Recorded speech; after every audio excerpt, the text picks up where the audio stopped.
xadara bi nag xadara la bu ñu doon organiser at mu nekk ren muy sunu 8e édition 8e édition yoo xam ne kuréel gi mi ngi tudd Abna wa Hadratu Tijaniya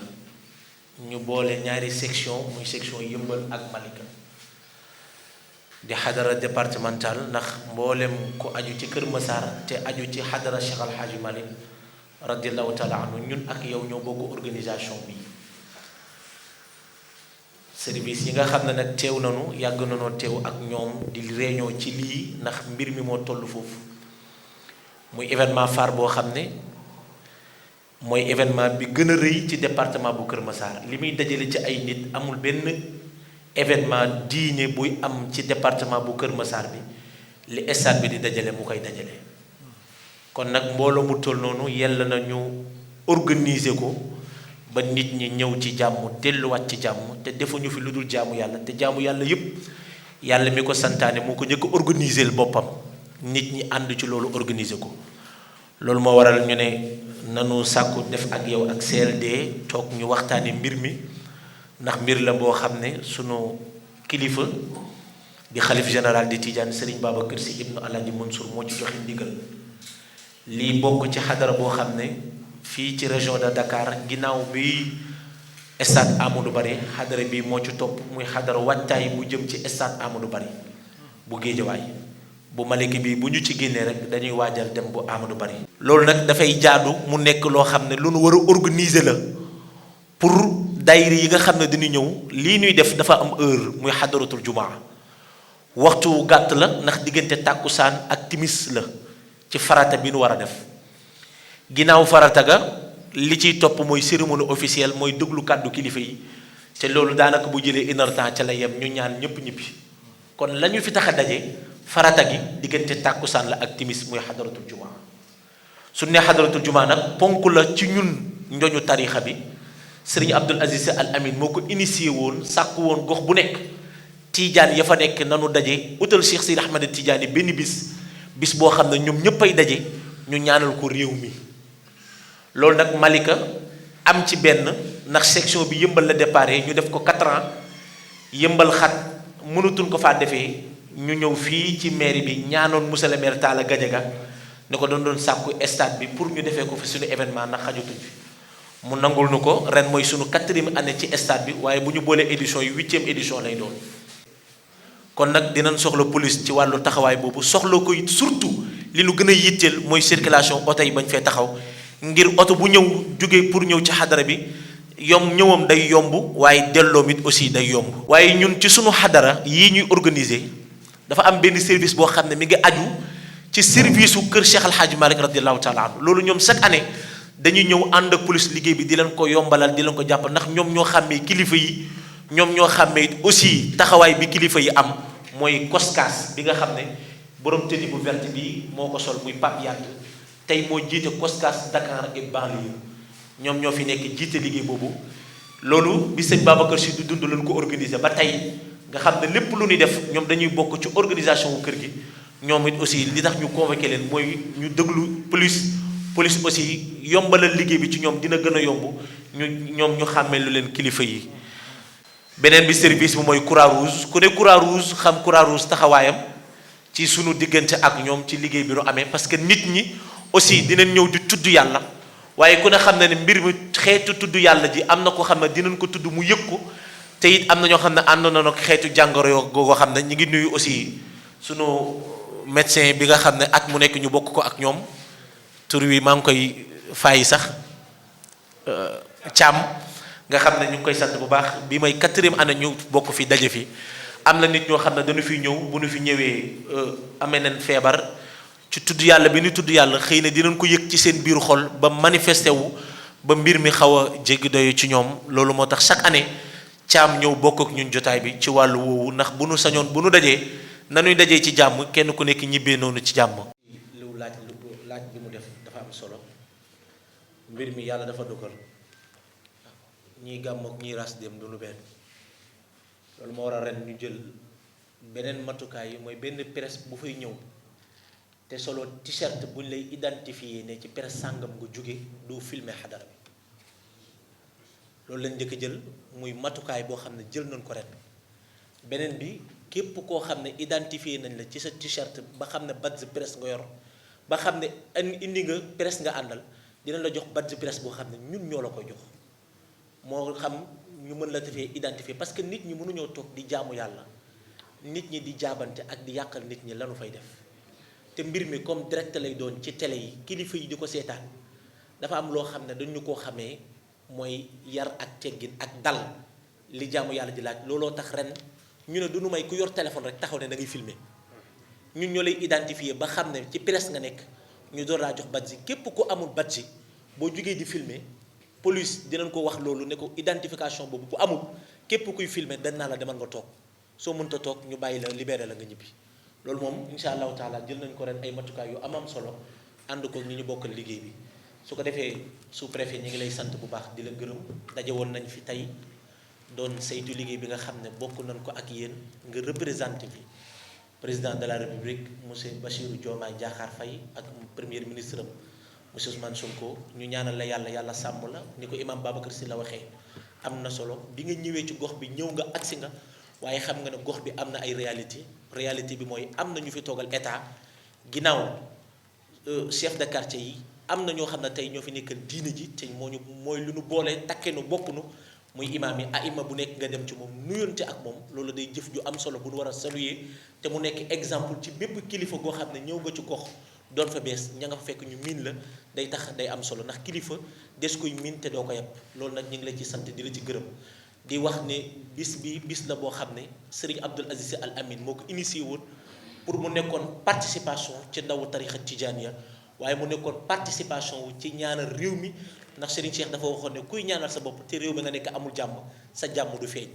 mu ne woon nañ ko def participation mu nekk ñaan ci réew mi daje jàmmu yàlla tàllal loxo yàlla ñaan ko ci réew mi nu dëkk pour yàlla dolli fi jàmm dolli fi sutura waaye nag dëgg nag feeñal liggéeyu mag ñi nga xam ne mag ñi tawi woon nañ ko fii ci Sénégal liggéeyoon ko ñu tënk seen njaboot ci boobu la liggéey loolu moo waral daje bi nga xam ne fas yéene nañ ko def fii ci stade bu Malika le 12 décembre vendredi mu nekk bisu daje boo xam ne surtout Cheikh Sidi Ahmed Tidiane Chérif mi nga xam ne maamam la nu koy defal dina agsi fii ci jotaay bi muy Chérif Hamza ak Tidiane yi nekk koo xam ne mooy ganu dëkk bi fas yéene jullee ci mosquée imam Babacar Sylla mi nga xam ne miin nañ ko tey ci taxawaay ci dëkk bi waaye miin nañ ko ci Sénégal miin nañ ko ci posture bu mu yore mooy ànd sàmm jikko yi incha allah ci jàkkaam la Chérif Hamza di dal ak njabootu Cheikh Al Hadj Malick yi nga xam ne danañu ñëw gunge Chérif ci jàkka ji ñu julleek ñoom àjjuma suñu paree incha allah mise en place bi 15h la 16h fas yéene noo toog ci stade bi ànd ak Chérif ndax dina am conférence bu war a am ba pare ñu door a joxe message u xalifa bi mooy dawrul muxaddam fi tarixati tijaaniya mooy thème bi nga xam ne tànn nañ ko ren mooy lan mooy rôle muxaddam bi nga xam ne Cheikhu Tidiane jox na ko ndigal pour mu mën a joxe werd lan mooy rôle am ci tarixa bi loolu lañu war a fas yéene jàngale bu 16h45 jotee danañ julli tàkkusaan imam Babacar Sylla moo koy jiite ànd kook Chérif Hamza bu nu jullee ba noppi nag danoonu def la ñu fa taxoon a daje mooy def suñu wasifa ba noppi nag kàddu amatu fa dañuy enchaîner direct ak xadaratul juma ki ko fas yéene présider mooy Serigne Cheikh Tidiane Sy Al Amine doomu Serigne Abdoul Aziz Al Amine mi mu tuddee Serigne Cheikh Tidiane Sy Al Maktoum mooy présider jotaay bi waaye ren ñu tuddee ko Cheikh Seydi Mouhamadine Moustapha Sy Jamil muy taawu Serigne Babacar Sy ci ndigalu alxaaji Mansour Sy Jamil ak i rakkam yépp dinañu ñëw teew ci jotaay bi jiital ci alxaaji Mansour Sy Jamil ak Serigne Ahmada Sy ak njabootu Seydi Jamil yépp ak daayira Jamil yépp fas yéene na ñëw bokk ak ñu jotaay bi ndax seen Serigne sunu Serigne lañ ko tuddee suñu paree nag julli timis ba noppi imam Babacar Sy la jiituwaat mbooloo mi suñu paree dinañ def cérémonie sant kilifa yi fa teew waaye nag préfet ñi ngi lay invité jotaay bi seen jotaay la te jotaay la boo xam ne bu nu soñoon ñu ñëw bokk ko ak yéen ndax gox bi yéene fii kilifa te Serigne Abdou dana wax ne mbir bu nu woote ñuy yilif dëkk ba nanu ñëw toog bu nu ñëwee fekk leen fa di leen yëg ni njaboot gi taxawaay ba ñu fa waroon am nañ ko yitte ji ñu ci waroon dox nañ ko ni nu lay invité noonu la ñuy invité monsieur le maire Talla Gadiaga nga xam ne at mu nekk dinañ ko ànd ak moom du yem ci jox ñu stade bi ay fan waaye day yëkkati alalam def ci pour wane ne mbir mi neex na ko te li muy wax chaque année bu ñu ko joxee kàddu muy lii ñu ngi ciy sant yàlla parce que sensu Malika la ndax ñaan gi fi wàcc balaa yàlla di ko séddi ñu ko def séddi kilifa dëkk bi ndax loolu moom xam na ko loolu moo waral tey wax na ne bu dul loolu nag xadara bii benn manifestation du fi am waaye ñaan gi dëkk bi soxla na ko réew mi soxla na ko àddina bi soxla na ko kon lu ci mën a am dinaa yëkkati stade bi jox leen lu ngeen ci bëgg def ko dinañ ko def ngir yàlla mu yëwandal loolu nag ñu ngi ciy sant monsieur le maire Talla Gadiaga ak personnel yi mu ànd yëpp di sant presse bi yëpp ñi nga xam ne ànd na nag ñoom ci liggéey bi yàlla boole ñu ak ñoom ñu ànd di liggéey loolu mooy kàddu yi ñu ngi jox ñëpp rendez-vous le 12 décembre wasalaamaaleykum wa rahmatullahi taala wa barakatuh. Chers membres du comité local de développement, permettez-moi en mon nom et au nom de toute la jeunesse Tidjane de Keur Massar, plus spécifiquement de la section Amna Wahda Tidjaneti Yeumbeul Malika,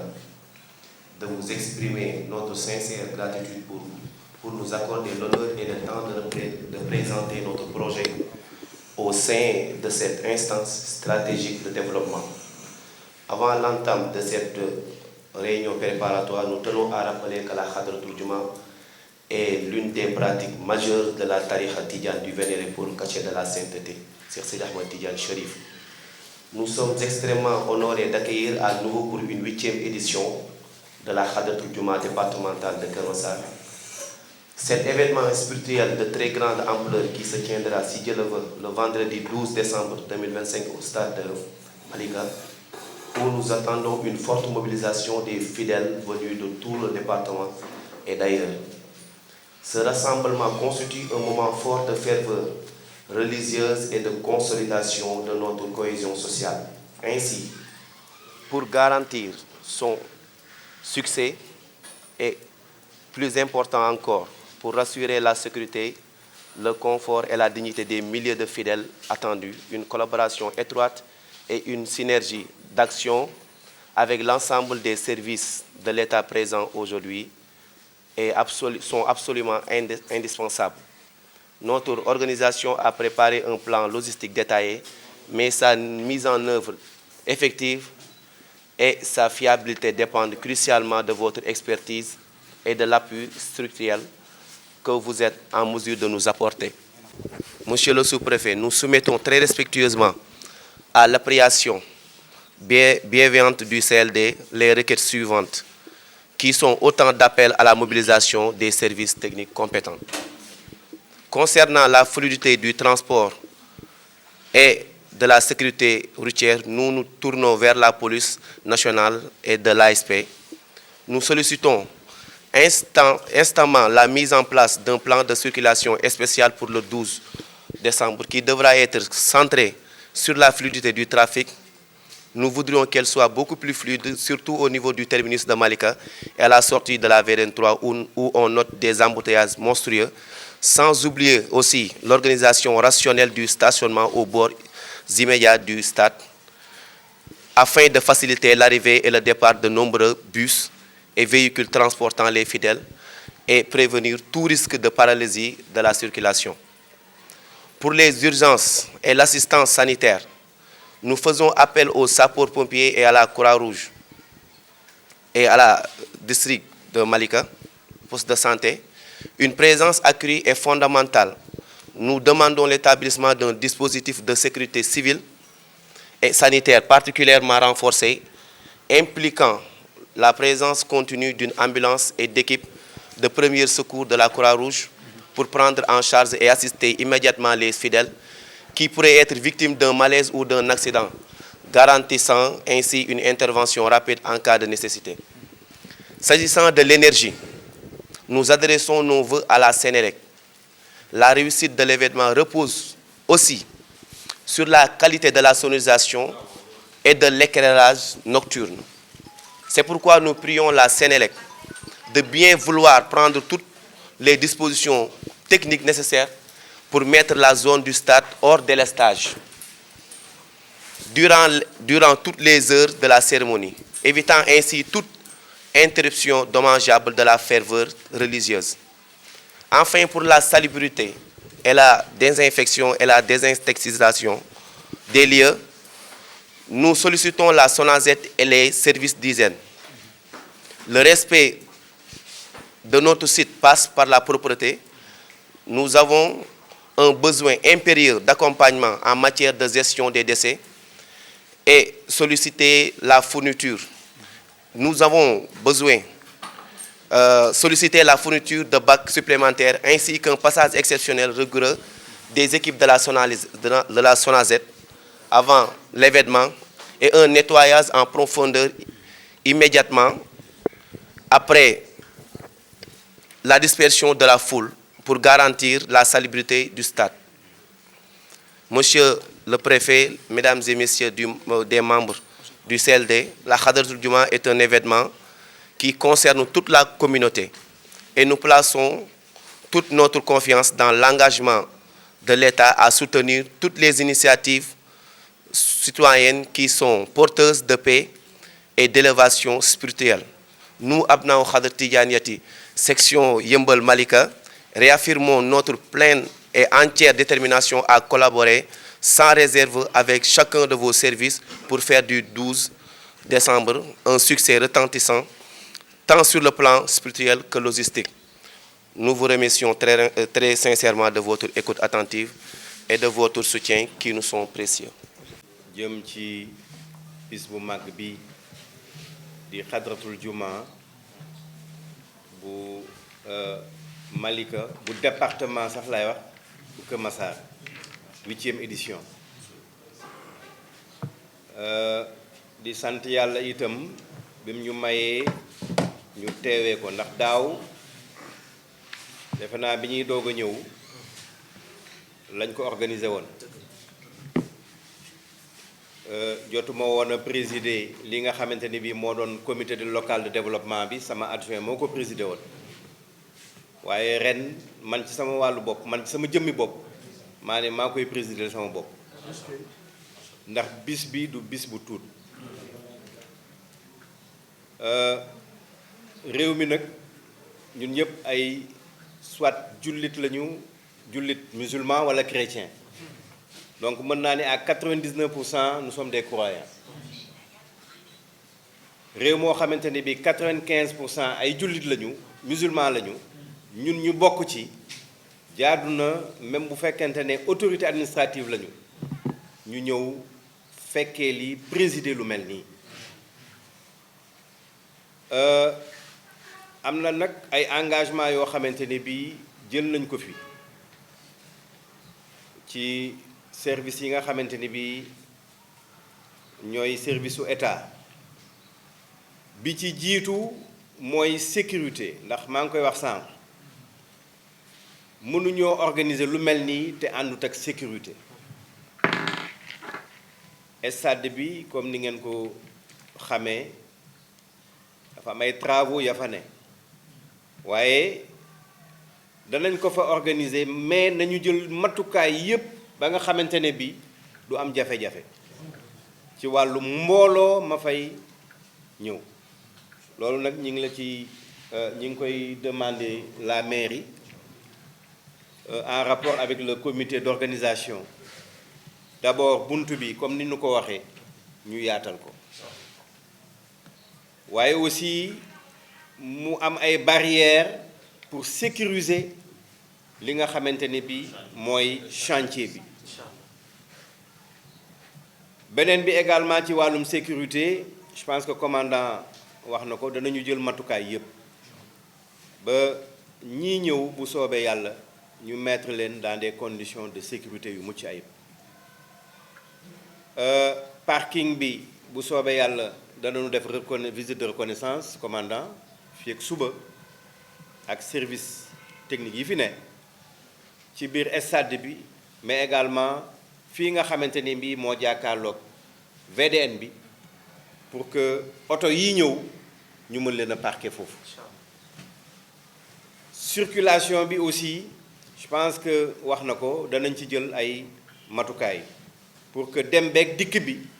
mën a nekk loo xamante ni bii lu fluide la bi ci des aussi mooy ci wàllum cet gi waa SONAGED ak waa service d'hygiène jël nañu ay engagement un jour avant danañu def nettoyage u stade bi mais bu jeexee itam danañ ko setalaat ba nga xamante ne bii également duñ fa bàyyi lépp loo xamante ne bii day doon mbalit walla leneen lu mel noonu danañ ci ànd aussi ak service d'hygiène waaye foofu ñi ngi ñaan la collectivité territoriale parce que li ñuy soxla moom mooy intrant ndax am nañu jumtukaay yi am nañu matériel bi waaye produit bii nga xamante ne bii moo leen di permettre ñu def saupoudrage loolu collectivité territoriale bi lañ ciy xaar ci wàllum Senelec li ñuy sàkku mooy ñu mettre hors délestage zone bi nga xamante ne bii événement bi daf fi am projecteurs yi aussi ñetti fan avant événement bi la mairie war na cee jël ay dispositions pour que ñu mën koo taal waaye am na ay lettres aussi yoo xamante ne bii wax nañ koo def mu jëm ci côté Senelec ak demande d'abonnement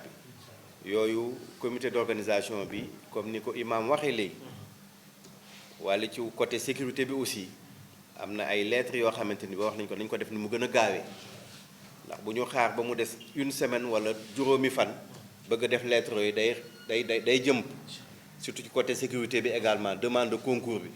nañ koy teel a def bi ci des mooy ci wàllum defe naa wax naa ko sànq santé aussi ak sapeur pompier yi sàkku nañu benn poste avancé loolu comité d'organisation bi également ñaax nañ leen ñu jël ci matukaay au moins ñu aménager benn tente bu leen di permettre ñu mën a abriter wu à ce niveau. ambulance bi itam joxe nañu seen kàddu je pense que nañu mettre à la disposition du comité benn ambulance pour parer à toute éventualité yàlla rek a xam donc voilà ñi ngi ñaan daaw amul woon benn incident ñi ngi ñaan encore ren mu bañ a am benn incident bu soobee yàlla waaw di sant ñëpp imam maa ngi lay nuyu di la ziar nag moom mooy suma imam ca gox ba moo may jiite juma bu ne waaw donc ñu ngi lay nuyu di la ndokkeel di la ziar di nuyu kilifa diine yi fi teew di nuyu comité d'organisation bi également ci pas-pas ak farlu bi ñu am ci événement bu mel nii waaw di leen sant en tout cas ñun en ce qui nous concerne dañ jël matukaay yépp ba incha allahu rabbi organisation bi dana nekk organisation mucc ayib di leen sant di leen gërëm